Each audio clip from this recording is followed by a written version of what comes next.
a gente começa a perceber que no capítulo 5 começa uma perseguição.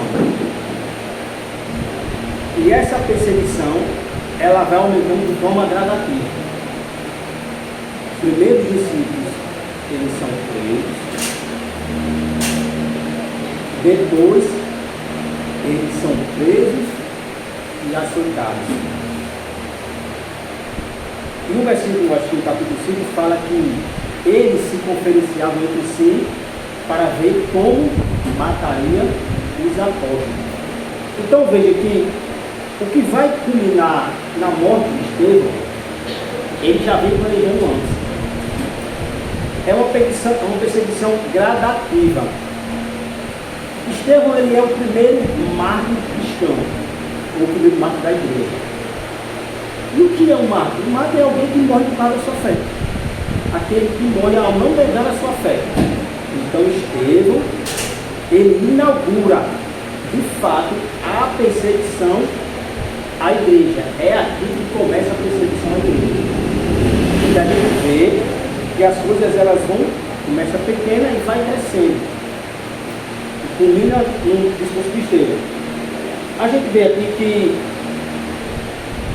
Estevão teve uma falsa acusação. Acusaram Estevão de blasfemar, ou seja, proferir palavras contra o templo, que é o santo lugar, e contra Moisés. E aí agora Estevão ele vai discursar, ou seja, fazer a sua defesa. Porque Estevão é preso, é acusado, e aí ele precisa se defender. Capítulo número 7, versículo 1 diz o seguinte: perguntou o sumo sacerdote, é isto verdade? Ou seja, o sumo sacerdote ele indaga a Estevão se aquelas acusações que estavam fazendo procediam, se era de fato verdade. Aí vai começar o discurso de Estevão. Esse discurso é um discurso muito grande, são 60 versículos. E a gente poderia dividir ele em três partes. Estevão fala da promessa de Deus, do cumprimento da promessa, e fala como este povo que Deus fez a promessa, que recebeu a promessa, como este povo lidou com esta promessa. E aí ele começa. Respondeu ele: irmãos e pais, ouvi. O Deus de agora apareceu ao nosso pai Abraão, estando na Mesopotâmia, antes de habitar em Arã. O interessante é que Estevão, ele mesmo sendo falso acusado, ele respeita a autoridade instituída. Interessante que ele não se defende. Ele começa o discurso dele falando sobre a história de Israel. Em momento algum Estevão vai se defender. Não, isso aí não procede, isso não é verdade. Ele começa a discursar sobre a história de Israel. Aí ele diz: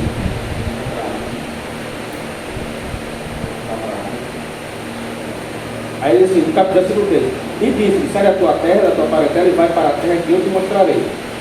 Então saiu da terra dos caldeus e habitou em Arã. E depois dali, depois que seu pai faleceu, Deus trouxe para esta terra em que habitais agora. Aí ele já faz uma adução, ele já faz uma conexão da promessa que foi feita a Abraão, a promessa cumprida. Ou seja, Deus cumpriu a promessa a vocês. Essa terra em que vocês estão foi a promessa de Deus cumprida. Ele vai falando da promessa de Deus e da fidelidade de Deus para com o povo. Agora, no decorrer do discurso, a gente vai ver que de Deus para, agora do povo para com Deus é diferente.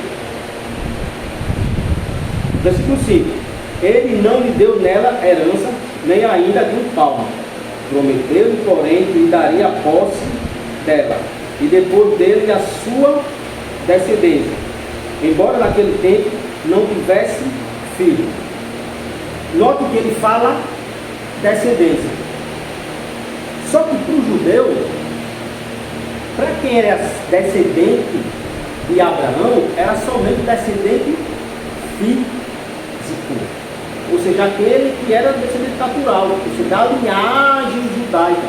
Tanto é que quando o reino do norte ele é invadido pela Síria e há uma mistura de povos ali, aquele povo é o que é considerado o quê? Vocês não são mais povo de Deus, porque houve uma mistura. Por isso que havia briga entre judeus e samaritanos.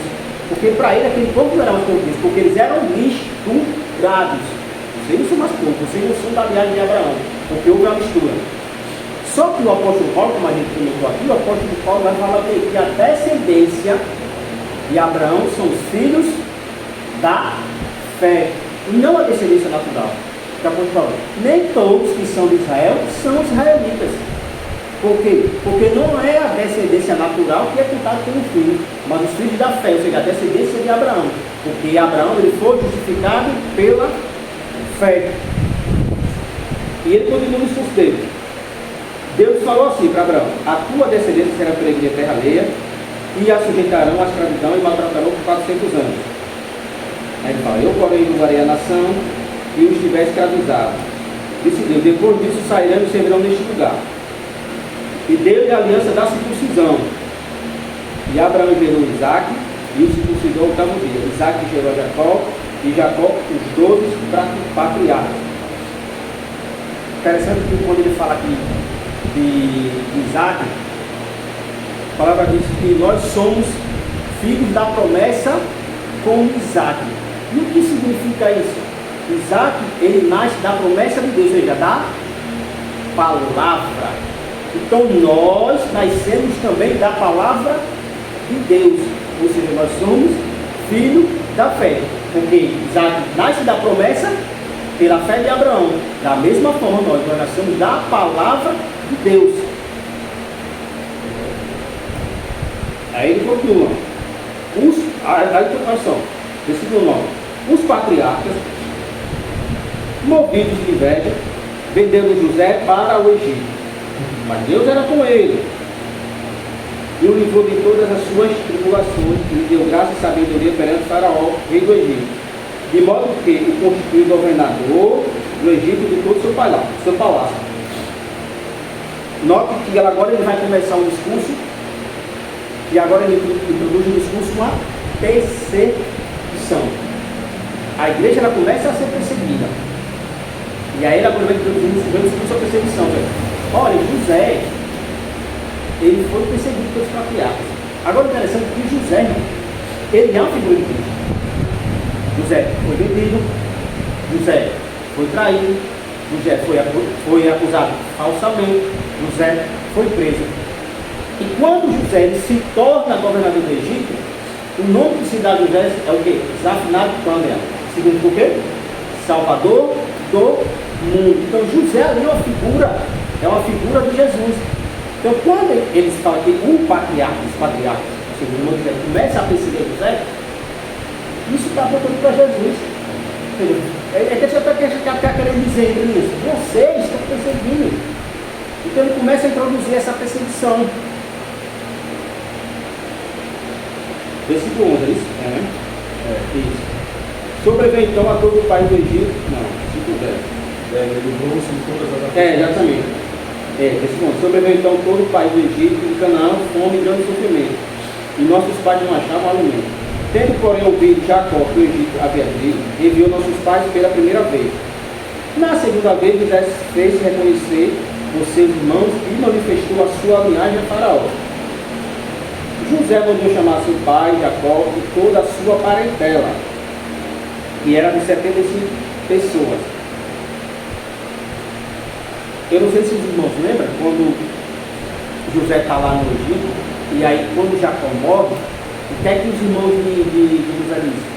Agora que o nosso pai morreu, vai se vingar. Ele vai se vingar. Não é isso, cara? Ele vai se vingar. Aí o que é que José disse? Não, irmão. A verdade é que realmente vocês me tentaram fazer mal. Mas isso foi a providência de Deus. Para que hoje se conservasse vocês em vida. Ou seja, através disso, Deus leva uma família para o Egito e dessa família ele transforma numa nação. Figura de Jesus. Ou seja, o mal que fizeram a Jesus, de Jesus, e tem um povo, uma nação. Por isso que José é a figura de Jesus. E ele continua.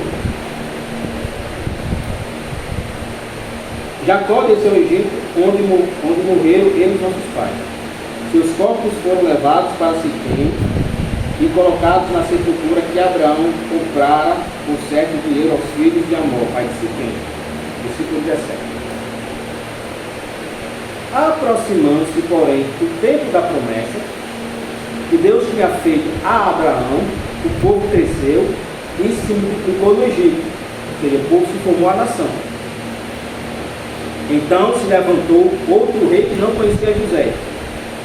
Agora é interessante a gente ver, Caleb, o conhecimento do Estevão.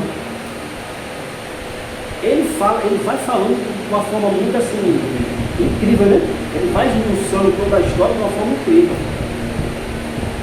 E aí ele mostra aqui, ou seja, que ele não é contra a lei, ele não é contra Moisés.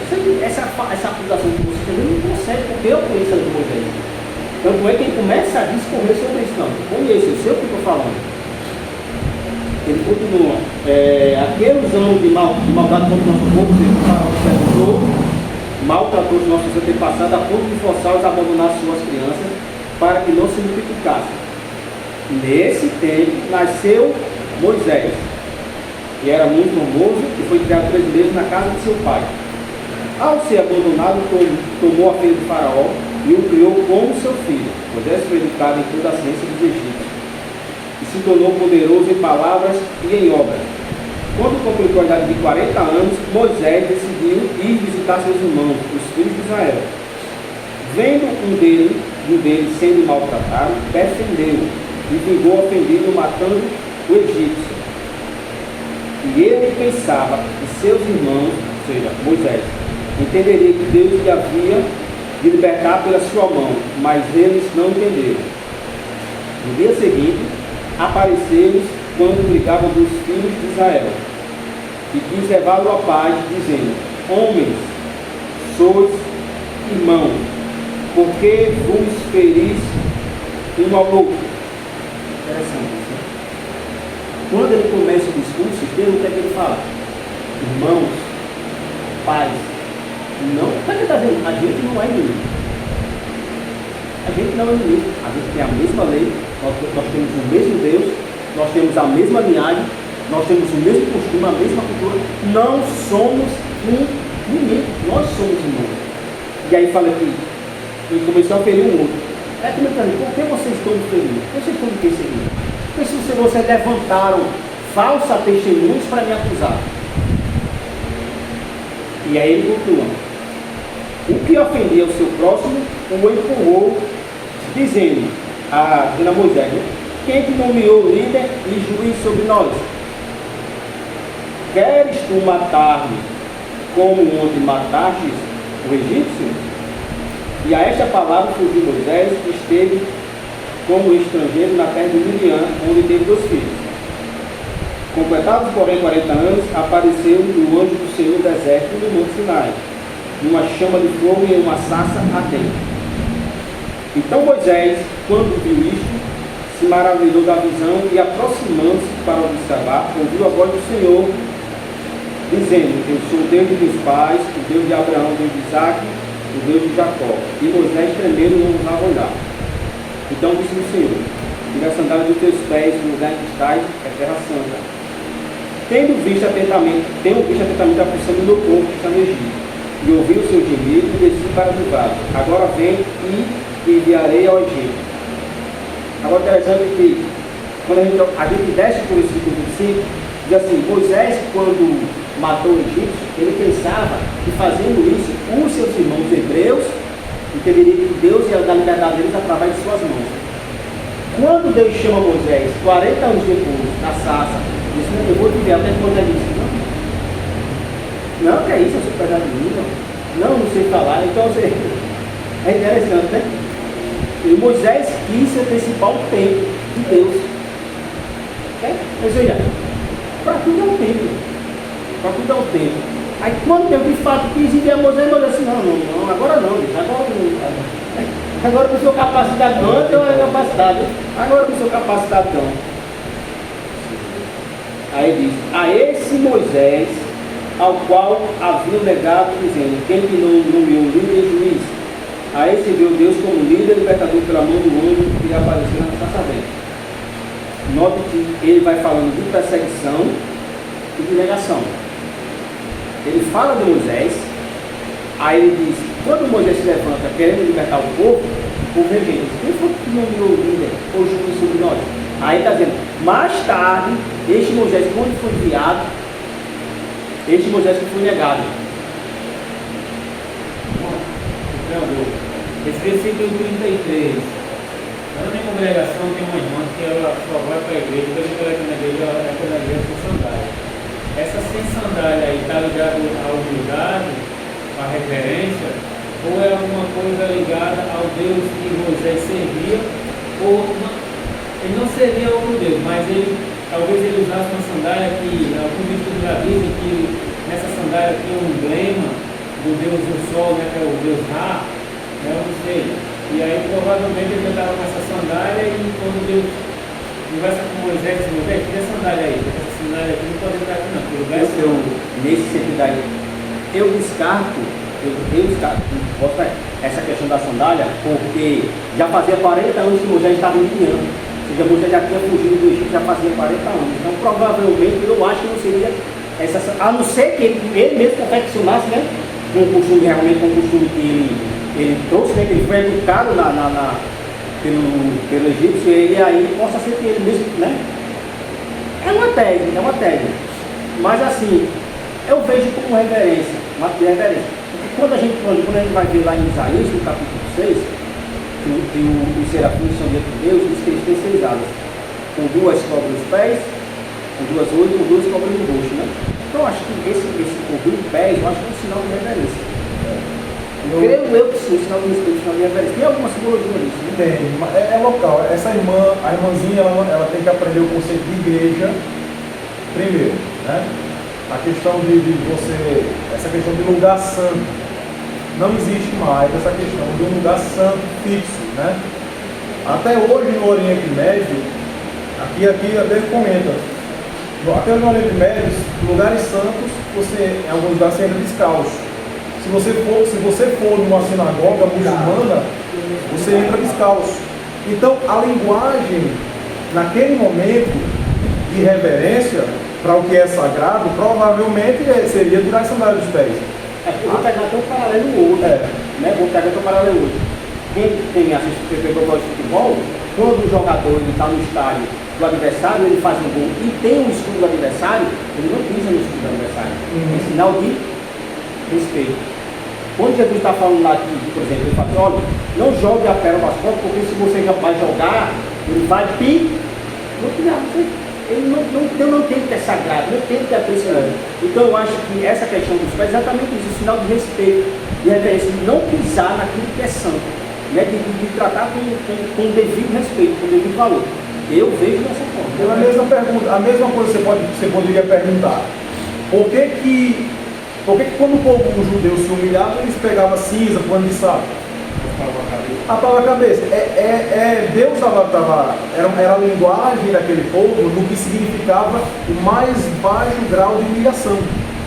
Então, para a gente, não vai aplicar essa mesma coisa, porque para a gente botar um saco não faz sentido nenhum, não tem lógica não, para o judeu tem. Então, tirar uma sandália para um lugar santo, para ele tem um significado muito sério. Então, Deus é reverência. Era sagrada a partir do momento que ele estava tentado. Deus caiu, não era. Exatamente.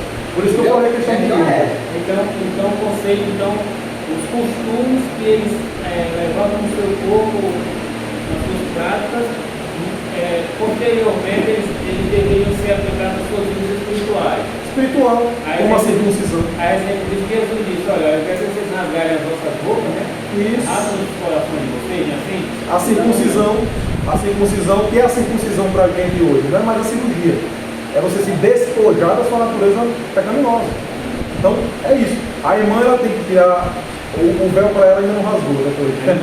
O véu para ela ainda não rasgou. Então ela tem que começar a aprender o que ficou Olha aqui, ó, e isso daqui era a grande briga da igreja primitiva, da igreja de Paulo.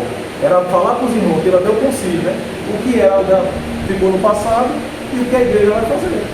Então é o conselho que a irmã E precisa. hoje, eu acho que hoje, meus irmãos, dentro da nossa congregação, dentro da igreja, onde seria o lugar santo da igreja aqui, do templo? O culto, né? Então tem pessoas que tremem quando vai subir no culto, né? Porque o culto não é lugar de mentira, o culto não é lugar de eles jogam a responsabilidade apenas no culto. Só no culto. Como que lá no culto não pode. Na nada eu puder vir. Você pode, né? O grau de religiosidade que a gente tem, né? E aí esse aqui do culto. É só para finalizar o negócio, só para a da irmã ainda. O peso está na sua missão, e não no prédio, e não no lugar. Esse valor desse lugar, é claro que esse lugar ele é uma bênção, porque foi um lugar escolhido por nós para fazer a obra de Deus. A bênção de Deus fica sobre nós, mas o culto, a igreja é a reunião. Essa irmã aí você também tem que verificar, se um dia você puder, isso pode ser um sinal de sincretismo religioso. Às vezes de religião afro-candomblé. Sim. Porque às vezes existe muita mistura dentro do meio pentecostal. Aí ela diz que é reverência, mas às vezes é mistura com costume de religiões de matriz afro. Tem que ver isso aí também. Isso, exatamente no que a gente vai ver aqui logo mais, a gente vai ver exatamente essa hipocrisia desse pessoal que tem uma resposta, reverência, tem essas coisas. Né? Esse é o período de hoje, né? A gente pegar o símbolo que é do judaísmo e trazer para outro da igreja. Né? Então, você tem que entender o símbolo e o significado, mas pegar esse símbolo e tornar um símbolo físico como algo que tem valor espiritual, não tem valor nenhum. Isso é um símbolo judeu, fica para lá. Né? Então a igreja, ela não pode pegar e se inserir isso. Né? A gente já viu a igreja aí, o cara que fica no centro sacerdote, né? Aí tem igreja que bota uma parada assim, né? Você pegar algo físico como um ponto de fé, isso não é bíblico, isso não existe. Né? Então a gente tem que ter muito cuidado exatamente com isso, né? Que a gente fica pegando esse simbolismo, essas coisas, e para a gente ficar igreja achando que isso tem algum valor, quando isso não tem valor nenhum. Sim, versículo 36. Isso, 36. Foi ele que os tirou de lá, fazendo maravilhas e sinais na terra do Egito, no Mar Vermelho e no deserto por 40 anos. Ele está falando de Moisés. Esse é aquele Moisés que disse aos filhos de Israel: olha só, o Senhor, vosso Deus, vos levantará dentre vossos irmãos, um profeta como eu. A ele ouvireis. Quem é esse profeta que Moisés está falando aqui? Jesus. Ele aponta para Jesus. Foi citado aqui No capítulo 18, versículo 5.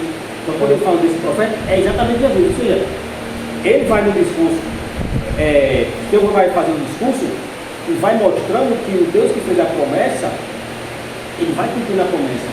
E a promessa culmina exatamente naquilo que eles sempre esperaram. O que vocês sempre esperaram chegou e vocês rejeitaram. Então vocês estão se apegando a isso aí, ao tempo, a costume, a tradição, essas coisas, mas o Messias chegou, o preço foi pago, a promessa de Deus foi cumprida, vocês têm que acertar isso. Não tem que acertar, se apegar ao costume, é como Deus disse uma vez, vocês, pela tradição de vocês invalidam o mandamento de Deus. Porque se alguém diz que isso aqui é corbão, já não precisa honrar pai e mãe, porque era corbão, era uma oferta que alguém dava. Então se um filho dissesse, eu vou dar essa oferta ao Senhor, eu disse, não, essa oferta já como é para Deus, então não precisa honrar pai e mãe não. Então, pela tradição, vocês estão desonrando os mandamentos de Deus. E é exatamente isso, eles se apegavam tanto aos costumes, tanto às tradições, sabe? Por isso que o povo de Israel é um povo endurecido, né? Por isso que tem um coração de pedra, porque o povo é realmente endurecido, é muito apegado às tradições, é muito apegado aos costumes. Se você falar para esse povo, é muito complicado, Deus não aceita, né? Até hoje não aceita, é um povo endurecido. Aí ele fala, versículo 38, ele é o que esteve diante da congregação no deserto, como o anjo que lhe falava no Monte Sinai, e com nossos pais, o qual recebeu as palavras de vida para nos dar. 39. Ao qual nossos pais não quiseram obedecer. Veja aqui, ó. Antes o rejeitaram e em seu coração voltaram ao Egito. 40. Disseram a Arão, faze-nos deuses que vão adiante de nós. Quanto a este Moisés, olha o que o povo diz, quanto a este Moisés, que nos tirou da terra do Egito, não sabemos o que aconteceu. O que é que ele está dizendo aqui? Olha, vocês se preocupam tanto com Moisés, vocês se honram com Moisés, mas os seus pais, os seus antepassados, não obedeceram a Moisés, não honraram Moisés.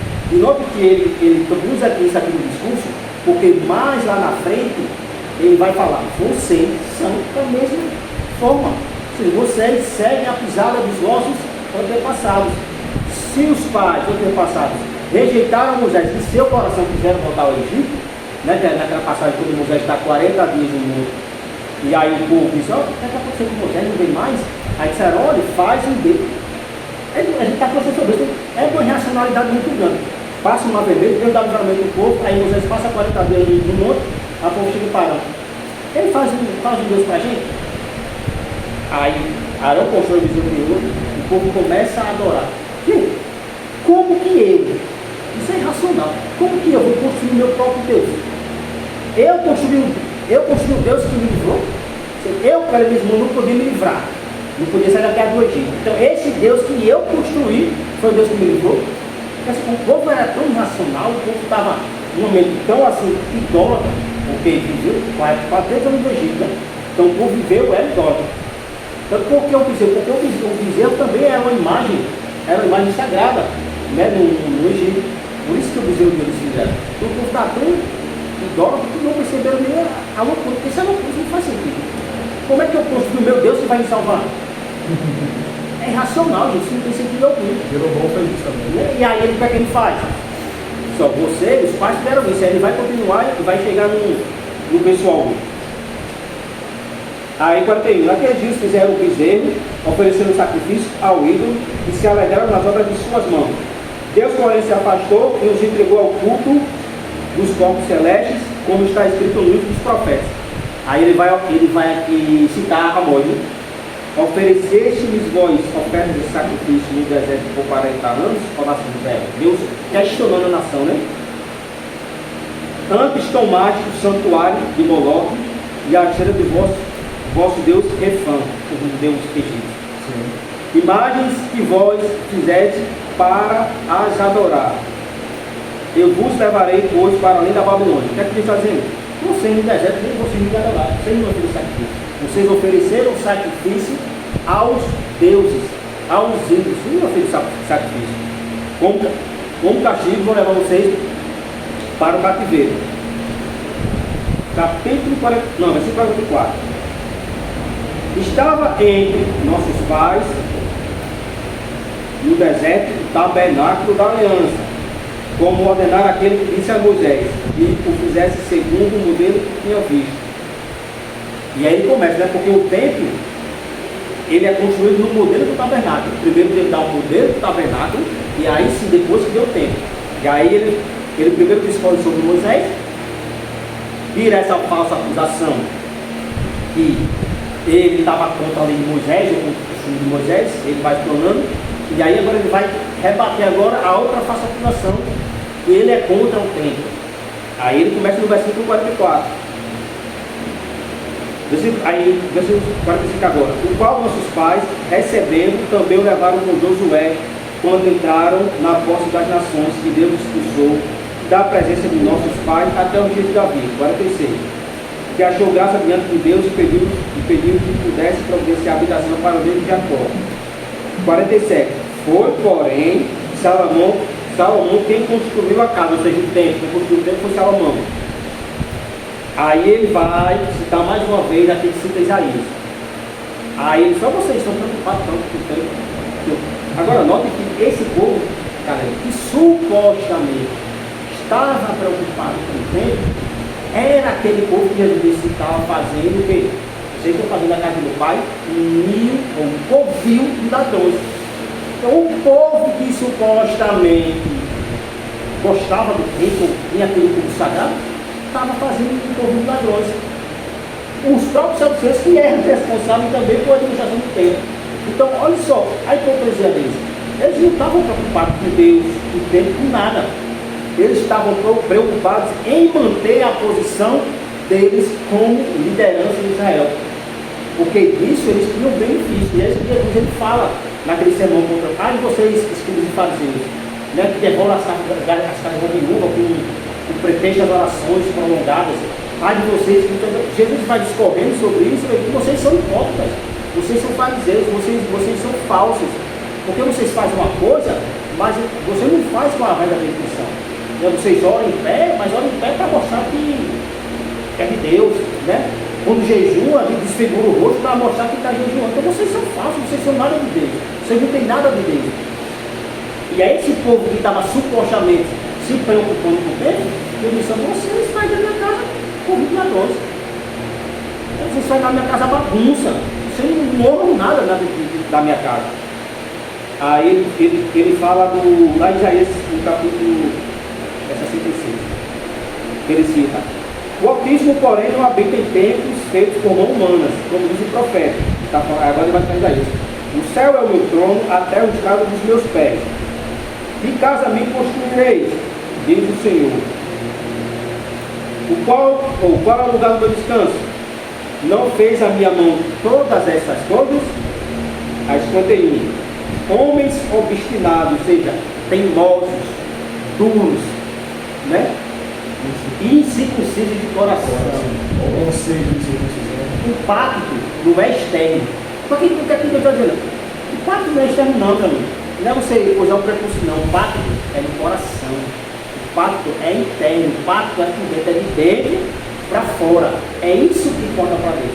Você se preocupa tanto com o externo, mas esquece do interno. Interessante, não? Me perdoe aí.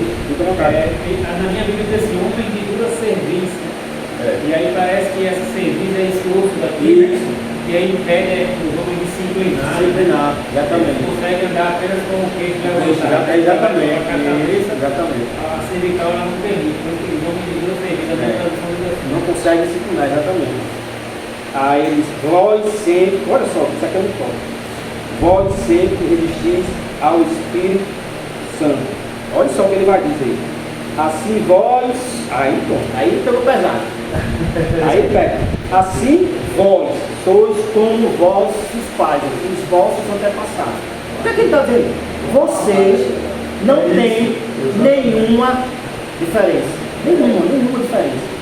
Por quê? Porque perseguiram Moisés, perseguiram José. Vocês estão fazendo a mesma coisa. Por gentileza, vamos ler aqui. É isso que eu achei engraçado na perspectiva. Aí ele diz aqui, aí ele vai dizer aqui, ó: ao qual os profetas não perseguiam vossos pais. Ao qual? Até mataram o que anteriormente anunciaram a vida do justo, do qual vós agora fostes traidores e assassinos. Olha só o que fala, ele foi bem direto. Vocês são traidores, vocês são assassinos. Calma aí. Abre Mateus, capítulo 23. Lê do 29 ao 39, certo? É o Zai, né? O Zai. Jesus ele vai confirmar o que Estevão está falando aqui.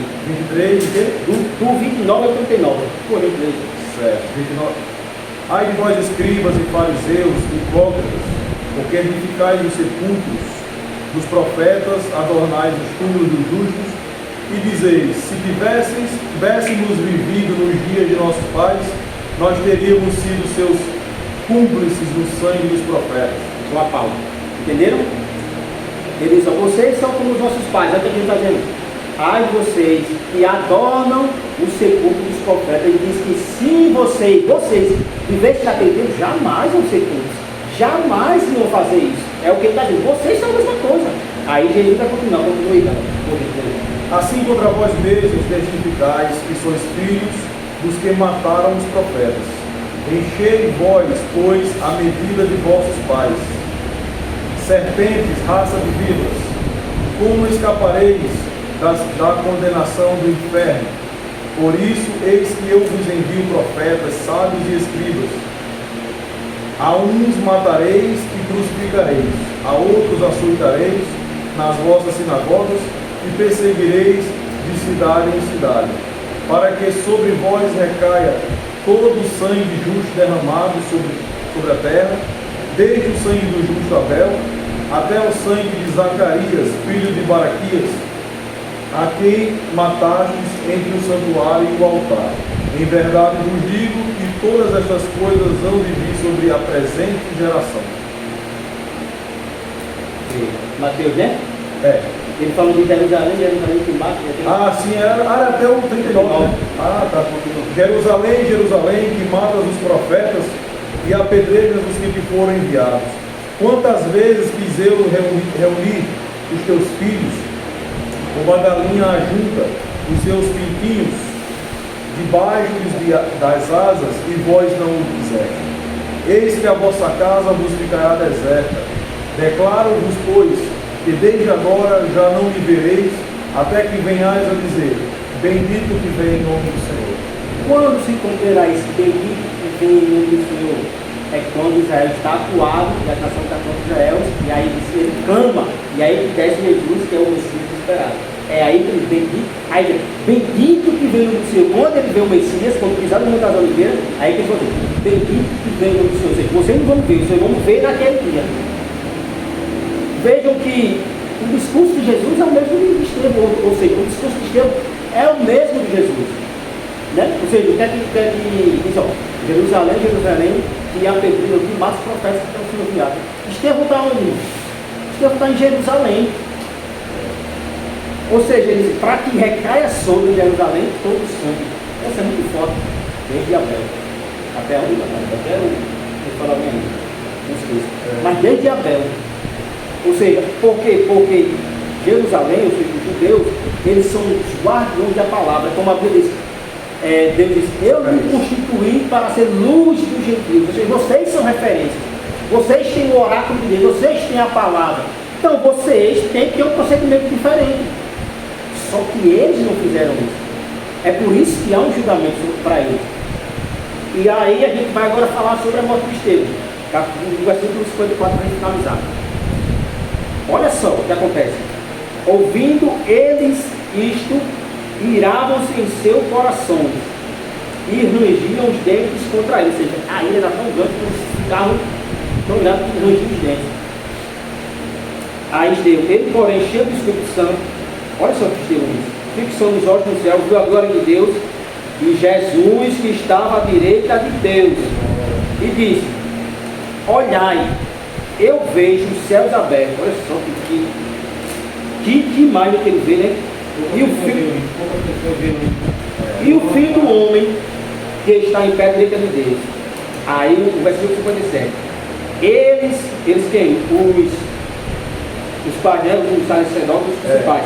Eles, porém, gritaram com grande voz e taparam os ouvidos. Ou seja, eles não queriam escutar o que ele estava dizendo. Ele estava, porque aquilo era uma blasfêmia muito grave para ele, né? Então, mas quando ele falou: vocês são a mesma coisa, vocês estão matando. Era tipo de como assim? Eles tiraram, né?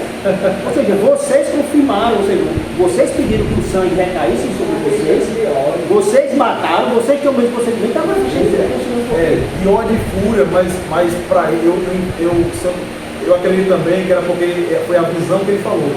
Que estava vendo os céus abertos, Jesus à destra. Isso para ele era uma blasfêmia terrível. E ouvindo eles, se levantaram todos junto contra ele, e expulsando da cidade, o apedrejaram. As testemunhas despuseram as suas roupas aos pés de um jovem chamado Saulo. Esse Saulo, que mais para frente a gente vai ver. E apedrejaram Estevão, que em oração dizia: isso aqui é muito forte: Senhor Jesus, recebe o meu espírito. E pondo-se de joelho, clamou com grande voz: Senhor, não lhes culpe por este pecado. Tendo dito isto, adormeceu. Agora veja que ele diz que ele vê Jesus à direita de Deus em pé. Geralmente, quando o rei vem, as pessoas colocam em pé para receber o rei. Agora o interessante aqui é que o rei agora está se levantando. O rei está em pé e diz que, o costume diz que o rei ele só se levanta para receber alguém que ele quer honrar. O rei ele só se levanta para receber alguém que ele quer honrar. Quando Estevão vê essa missão, diz que Jesus está à direita de Deus, ele pede, o que é que ele está dizendo? Jesus está dizendo, eu vou lhe honrar. Eu vou lhe honrar. Então assim, morrer por Jesus, né? Ou morrer na fé, Deus nos honrará. Quem não quer escutar, ou quem não vai escutar aquele? Vem bendito meu Pai, né? Possuir por herança. Então, assim, é isso que nós almejamos. Agora veja que isso aqui, esse episódio que começa a perseguição no capítulo 5, vai decorrer, culmina na morte de Estevão. Aí aqui vai começar uma grande, no próximo capítulo, uma grande perseguição, né? E aí o Estevão diz assim, não culpe eles por esse pecado. Não. Fizeram falsa acusação contra Estevão. Prenderam Estevão. Como se não bastasse, apedrejaram Estevão. E ele disse, não, culpe ele por esse pecado, não. Porque uma coisa é a pessoa não perdoar. Outra coisa é alguém dizer, não, é que eles estão culpados, mas não, né? Perdoa, não culpe eles por isso. Somente quem é cheio do Espírito, né? Pode fazer isso. Olha só, eu estou imaginando aqui porque quem estava no momento em que Jesus estava morrendo na cruz do Calvário? Aquela turma, acredito eu que mas aquela turma toda estava lá observando. Talvez não tivesse dado para eles ouvir aquilo que Jesus com muita dificuldade falou, né? Senhor, perdoa eles, porque eles não sabem o que fazem. E agora me parece que eles estão ouvindo algo muito parecido com o que ele falou. Senhor, não impute desse pecado, né? E aí aqueles dois de novo, os dois de novo que estavam ali, com todo o discurso, ouvindo alguém dizendo algo muito parecido com o que Jesus falou na cruz do Calvário. Mas será possível que eu não filme de novo, né? Mais uma vez eles participando daquilo que foi, na minha visão, o divisor das águas, né? O capítulo 6 e o capítulo 7 é onde a gente, onde a gente vai entrar agora no plano de Deus, né? Quando o Evangelho é pregado, ser pregado somente em Jerusalém, e é aquele cidadão que está no cantinho lá, um jovem, né? Que está no cantinho agora, ele vai agora exatamente o protagonismo de levar. Porque quando a gente vê, você vê a multidão, a igreja crescia, tinha maravilhas, tinha prodígios, tinha sinais, tinha repartição de bens, tinha tudo em comum, então estava tudo muito bem, irmão. Só que o problema é, eles estavam somente em Jerusalém. Então, Judéia, porque uma coisa é a pessoa, outra coisa a igreja e Jerusalém, Judéia, Samaria, o conflito da terra, não estava isso. Então foi necessário uma perseguição para que aí a igreja começasse a se expandir. Não, e na história da igreja, o período que mais teve cresceu foi perseguição. Não teve outra. É o período que a igreja mais cresce. A dificuldade é que a gente aprende. Porque é onde a igreja se volta. É onde a igreja se volta, onde a igreja realmente. Tem aquela história, né? Uma história bem curtinha. Que um bêbado, né? Passou dentro do evento, e no final do dia ele resolveu ir para casa. E aí ele foi atravessar uma linha de trem. E aí o cadastro do sapato dele estava desamarrado. E aí quando ele passou, o cadastro dele enganchou na linha de trem. E aí o professor ele não conseguiu mais levantar. E aí o que acontece? Ela vem um trem, buzinando. E aí o que ele faz? Na hora da dificuldade, da perseguição, faz o quê? Olha para o céu e começa a dizer, Senhor, se eu me libertar daqui, me livrar daqui, eu vou para a igreja, eu vou ser crente, eu não bebo mais. E aí o céu se abre, com o milagre de Deus, o cadastro dele se solta, ele se levanta. Só que aí, ao invés de reconhecer que foi Deus que libertou ele, vai dizer, Senhor, não precisa mais não, eu já consegui. E aí ele se levanta e despreza a Deus, né? Amém.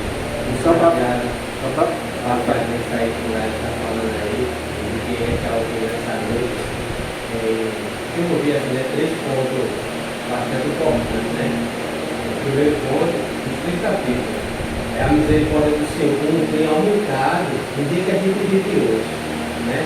Porque a gente vê Ananias e Safira, eles mentiram com o povo de Deus e perderam a vida. E hoje, o que a pessoa faz mais do que mentir, né? faz mais do que mentir hoje. Porque ele não estou falando, estou falando do povo de Deus mesmo. E a misericórdia do Senhor tem sido bastante elevada. Porque Deus podia matar a gente, podia fulminar. Eita, cai aí de Maiara, né? Morreu. Deus podia fazer isso, né? Então a misericórdia de Deus tem crescido. E o segundo é como a fidelidade dele com a gente tem aumentado e tem sido assim. A minha palavra que eu falei antigamente, que eu vou cumprir, independente se vocês estão fazendo ou não, como povo de Israel, não acreditar em Jesus. Ele podia pegar e dizer assim, não acreditar no meu filho, não vou acabar com tudo. Mas pelo que ele falou lá no começo, que era o povo escolhido dele, até hoje a gente vê Israel sendo atacada, mas não caindo, ficando em pé.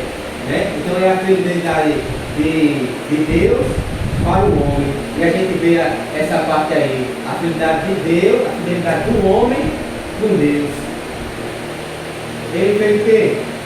Sofreu, falou que Deus tinha no coração dele, falou todas as coisas, mas o que foi acontecer com Estevão? Morreu. Deus ele podia ter livrado Estevão dali. Estevão não foi fiel a Deus, não falou todas as coisas, né? Mas isso não cabe, vamos dizer assim, a gente ser fiel. Mas muitas das vezes a gente vai ter que aguentar as consequências da nossa fidelidade.